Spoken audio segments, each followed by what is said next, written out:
Welcome to Asian Pulse. I'm your host, Shannon Pramal. We are broadcasting from the traditional unceded territories of the Kwantlen, Silvertooth, and Squamish nations.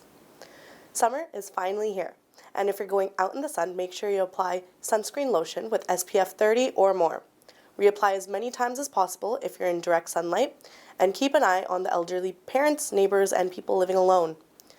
Also, 60 people die each year drowning, mostly young men and children under 5, without life jackets, and during the summer months each year. If you really have to go in the water, take swimming lessons, or go where there are lifeguards on duty, and be sure to wear a life jacket. We'll be right back after these words from our sponsors. I understand how important it is to have a place called home, and it's frustrating using your hard-earned money on rent. Vic Prasad can make you a homeowner. Get pre-approved services provided to first-time buyers and new immigrants. You can qualify for mortgage even if you have bad credit. Call Vic Prasad now on 604-306-6647. Vic Prasad is associated with Craft Mortgages Canada Incorporated. I understand how important it is to have a place called home, and it's frustrating using your hard-earned money on rent.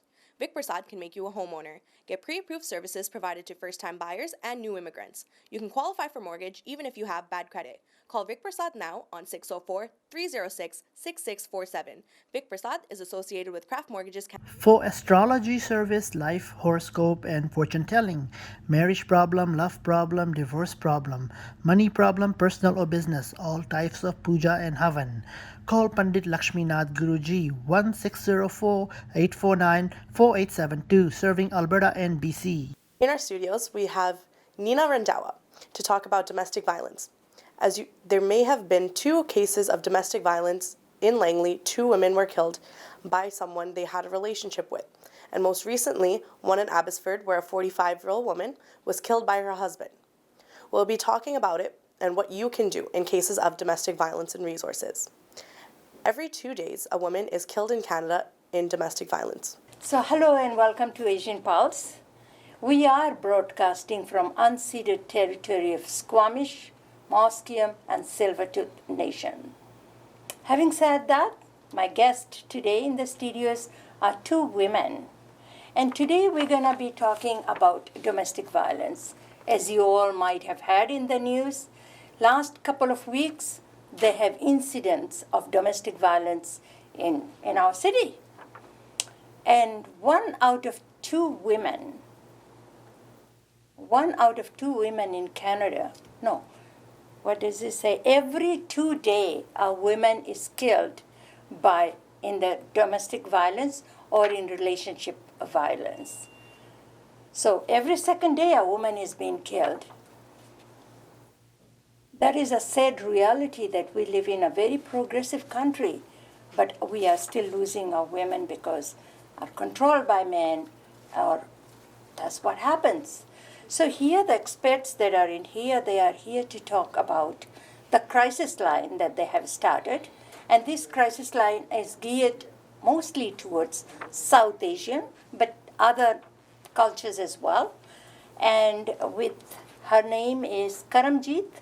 And Karamjeet will be talking about the crisis line that they're going to be talking about, that you can call and talk about anything on the crisis line. And next to her is Nina Randawa.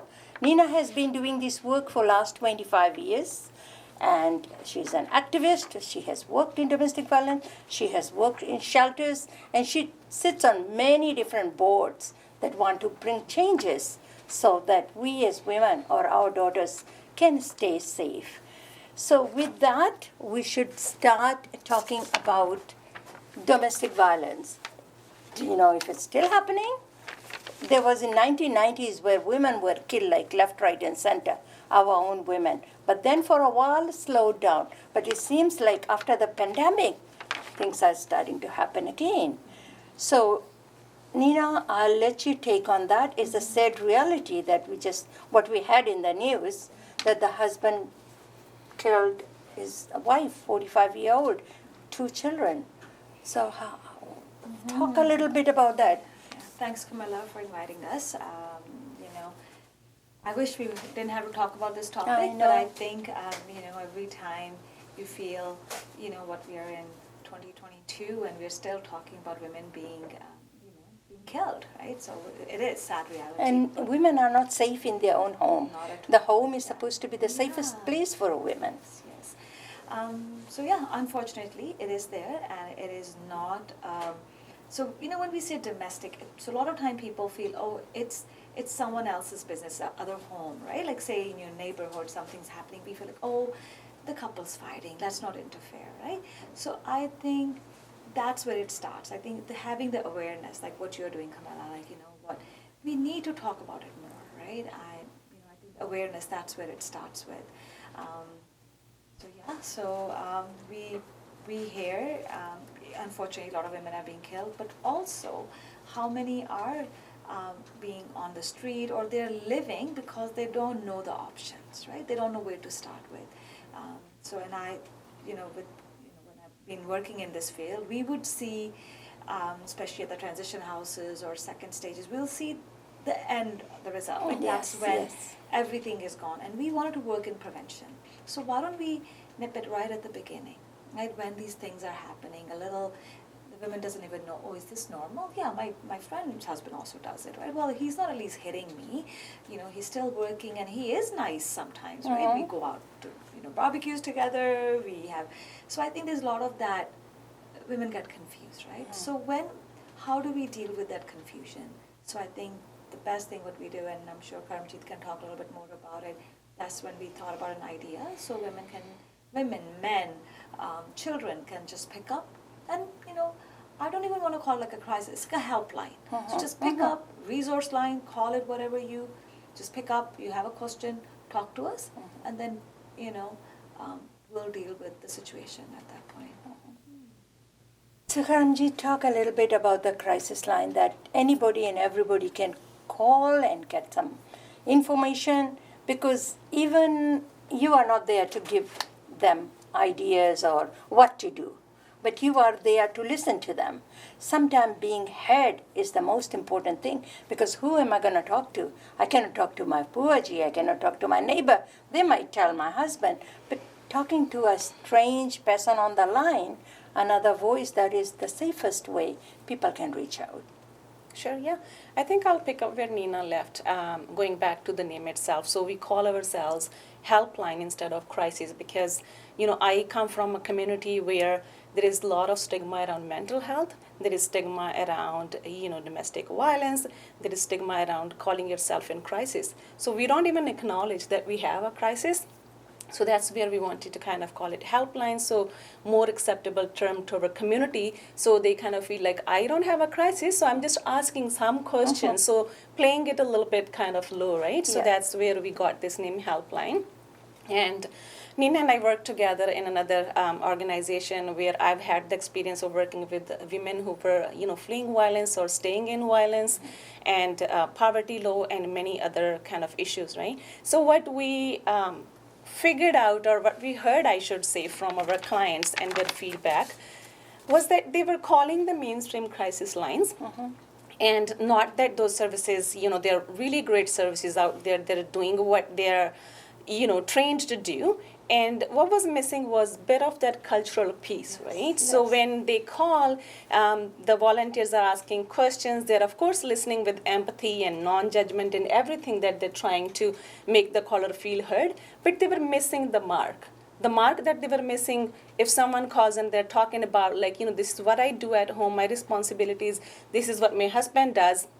So our women, I would say, I come from that community, we don't get to the issue right away, because we're not brought up in a way, we are brought up in a way to shove it down and not talk to anyone, right? So they start with that little surface things that don't even matter for them, and the call kind of gets caught in that, right? So they never get to the issue that this is what the real issue is. So many women, we will encourage them to call. They'll call, but then they'll drop, so they didn't feel kind of connected. So that's where Nina and I talked about, what is it that our community needs? And that's where we came with this helpline idea, where we speak the language, we speak English, and we also try to promote the language, Punjabi, Hindi, Urdu. And I'm going to give my example. When I am feeling crisis, and even though my English is really fluent, but I want to talk to someone who can speak my language, who can understand, because that's the depth of my pain that I can't express in English. I don't want to be caught in those words. I just want to, put it out.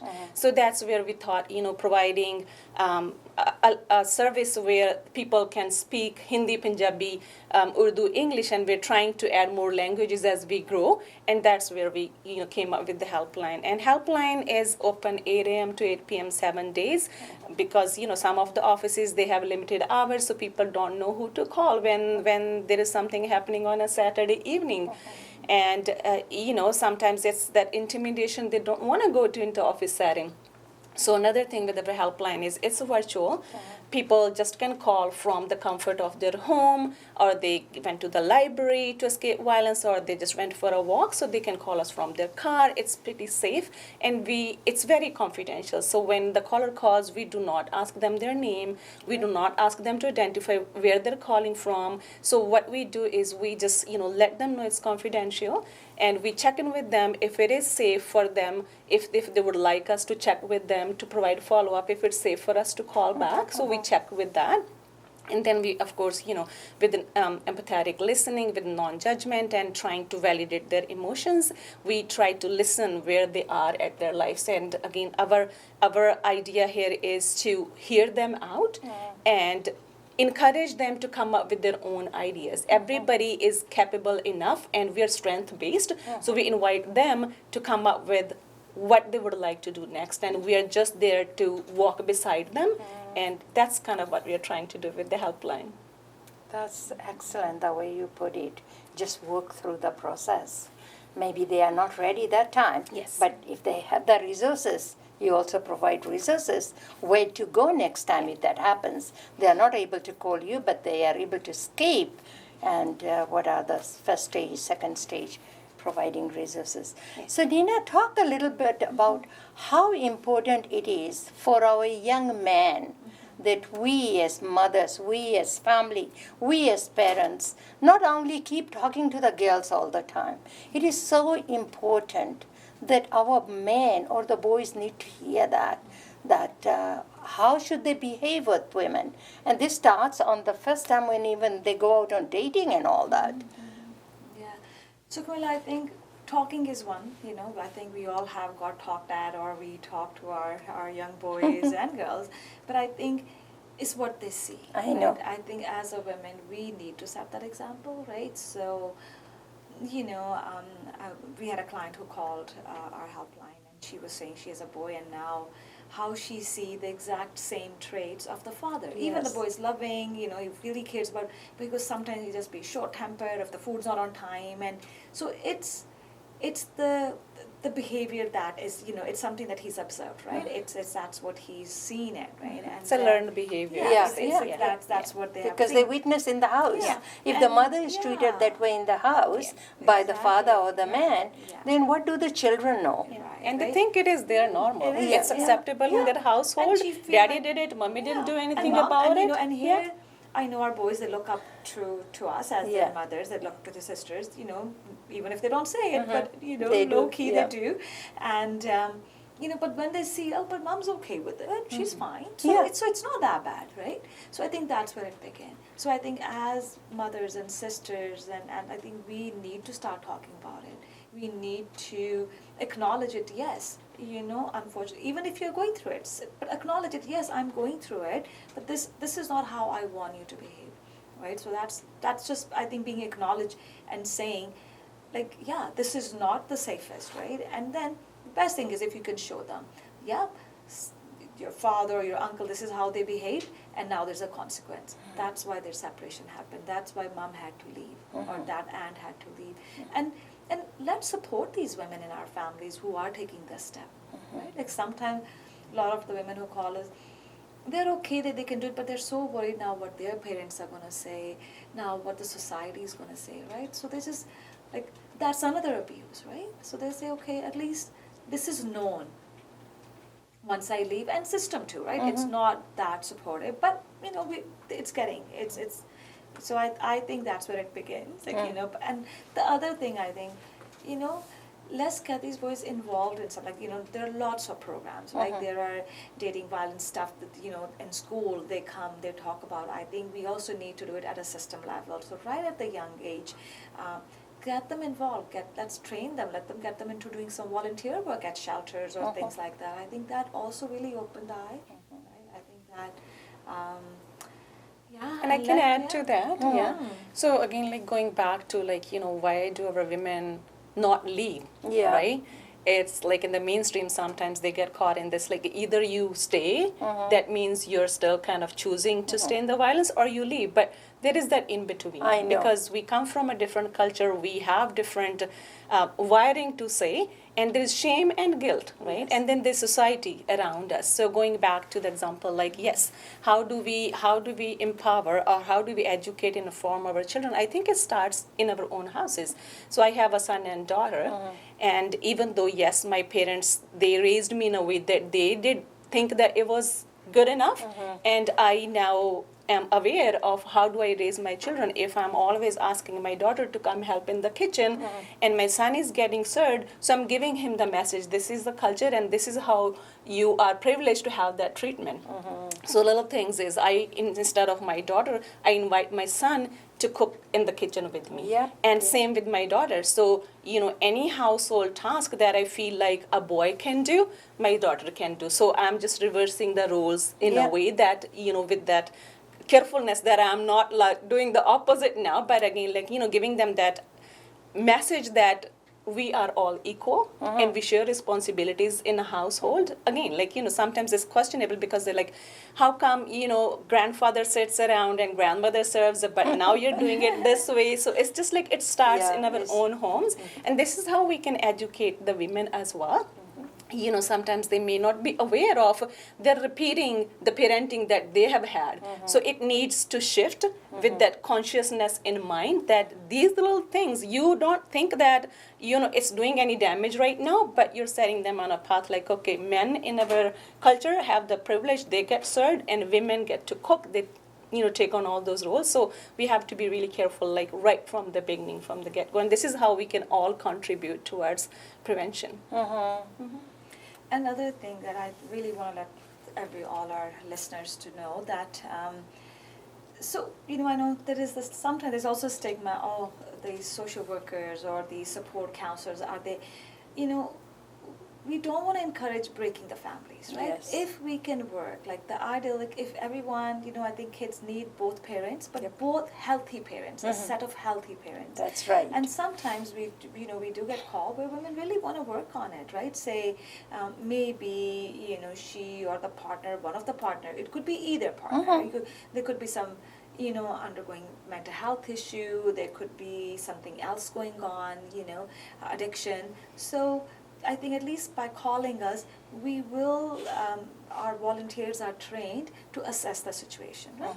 And we've had, with couples, we've found a really good, couple therapy or even a good doctor that they can go and talk about it, and actually has worked. So I think it just begins with be open to, that let's just bring it up and then, and then provide the resources. Yes, there are times when it comes to safety, we need, our person's feeling suicidal or our safety, we do need to take like the higher, stronger steps. So these killings, we can at least let's say one woman, right? So. I hear you, Nina, that even if the woman is moving out of the house for a few days, few weeks, or a month or so, it doesn't mean they are separated. Nobody wants to break up the family because the child needs both the parents. But then again, after that, when the man gets the message that I cannot let my family, cannot lose my family, you can have those counselings. Family can be back together. And sometimes when a woman look at it, in this house, my son has his own bedroom, his own computer, his own bike, daughter has that, I have to take everything away and go live in a shelter. What, they will blame me for breaking up the marriage or the family. It's not that. That mother is crying out for help, and the family is crying out, and even the man is crying out for help. So that is why it's so, so important. If that happens, then you say, sit back and just say, okay, we can't just let it be like this. We need to do something. Right? And we're lucky there are lots of resources Yeah. out there, and we need more for Yep, sure. of Not course, enough. yeah. But at least just talk. You know, that steam that you have inside, let it out. If you know a friend or family, just give us a call. You know, maybe now the person's already separated, but the woman, you know, is not getting the proper legal information. She is struggling with income. Give us a call, and we will guide you to the right resources. And so the SAHAS crisis line number is 604 900 at 9221. I'll write the number down, but this is the helpline number. Sorry, I said crisis.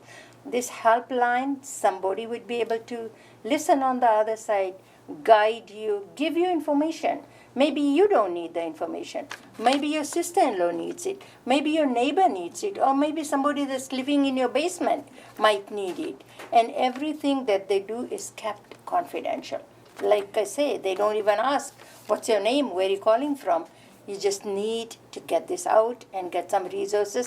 Keep it to yourself. In next time, in case you need it, someone else needs it, right? And Camilla, it's not like, I know today, you know, we wanted to focus a little this episode on domestic violence, because especially with what's happening. But we do get like other calls, like, oh, I am new immigrant, I don't even know where to get a doctor. Yeah. Or a letter has come, like, you know, now I've been charged this much for taxes and I don't know. So even those kind of things, right? So, you know, we'll support. And we get all the CRA calls, Yes, right? yes, that yes. you owe so much money, we are Yeah. sending somebody for arrest and all that. Yeah, and you're not sure, Yeah. and now you just want to run the situation by somebody, and we will, you know, we'll try our best. Yeah. But Nina, I want you to talk about those women maybe thinking about it, or they want to think maybe I should have this resource later on in case that might happen to me. So talk a little bit about first stage and second stage housing. So sometimes when the situation in the family has gone to a level where it's not healthy for the two parties to be together under the same roof. Say it could be because of either party is really angry, and the children are there. The kids should not be watching that, right? Yes. That little episode that you feel, oh, the TV is on, the kids watching. No, it's they're gonna here. stay with them, and that's called the childhood trauma. It will stay with them, right? And so sometimes just to remove the parties, that's the first thing. If it's that unsafe, that's the first thing we do, right? Yeah. So one of the party has to leave, even if the police is involved. That's what they do. Like if they haven't, like there is not, you know, broken stuff, and they don't feel, but they still feel like we need. It's called cooling off period, right? Yeah. And sometimes just, you know, you might have family or friends that you can go to them. but sometimes it's good to go to a place where you're going to get the professional support. Sometimes when we go to family friend, they don't want to feel like now they're breaking the family. They say, oh, you know, so because there are emotions involved, right? Like, so at least going to a professional, you'll get the professional support. So that's called a transition house. It's a safe, confidential location where you don't have to pay rent, you don't have to have buy groceries. Everything is paid for. It is a bit short term, but you will get the initial support. A lot of time women come to transition house and that's it. They've made up their mind. Thank you, Nina. Have your pen and paper ready. We have some announcements and events that you may be interested in participating in. Canada and USA CALSA ex-Students Reunion is taking place at Bollywood Banquet Hall in Surrey on October 1st at 5 p.m. For more information, please call 604-537-5123 or email umagrant02@yahoo.ca. The ticket for this event is $40 per person, and all the proceeds from the function will go to Khalsa College in Ba, Fiji Islands. Not only that, but Pick Society is celebrating their 35th anniversary on September 16th at 6 p.m. at Reflections Banquet and Conference Center in Surrey. All proceeds from this event will go towards Guru Nanak Diversity Village, and for more information or tickets, feel free to call Pix at 604-596-7722. Cloverdale District Chamber of Commerce is organizing Surrey Hospice, an annual golf on September 14th at Northview Golf Club. This event allows sponsors and supporters to come together for a great round of golf and first-class dinner. For more information, call Ann Robinson at 604-574-9802. Car Rally and Walk for Drug and Gang-Free Surrey is taking place on August 18th from 9 a.m. from Pick's office all the way to City Hall. This is 11 a.m. The rally will be at Surrey City Hall. And after that, you'll be able to end up at Holland Park, where they will have speakers, education, and more activities. For more information, you can contact events at pix.bc.ca or call at 604-596-7722. Sahas Community Service Society provides a helpline for people who are in crisis and in need to talk to someone. They offer critical support, information, and resources for individuals and families in need. The number is 604-900-9221. Everything will be kept confidential. The Canadian Federation of Fiji Organizations is hosting their second annual Community Awards Gala on Sunday, October 16th at Kanna Banquet Hall in Surrey. Nominations are now open for Community Leader Awards, Organization Leaders, Innovative Business, Youth Volunteer Service Awards, Wedding Anniversary Celebrations, and the Centenarian Award. The deadline is August 31st. So for more information and applications, visit cfofo.ca or contact 778-709-2853. Or you can email for more information at info.cfofo@gmail.com. If you have any events coming up with your community and would like us to promote it on this show, please email it to us at asianpulse@gmail.com. We ran out of time for today, but I hope you enjoyed this show as much as I do bringing it to you. If you'd like to support the show by being a sponsor, you can contact Camilla Singh at 604-537-5123 or send an email to asianpulse@gmail.com. Before I go, I'll leave you here with these thoughts.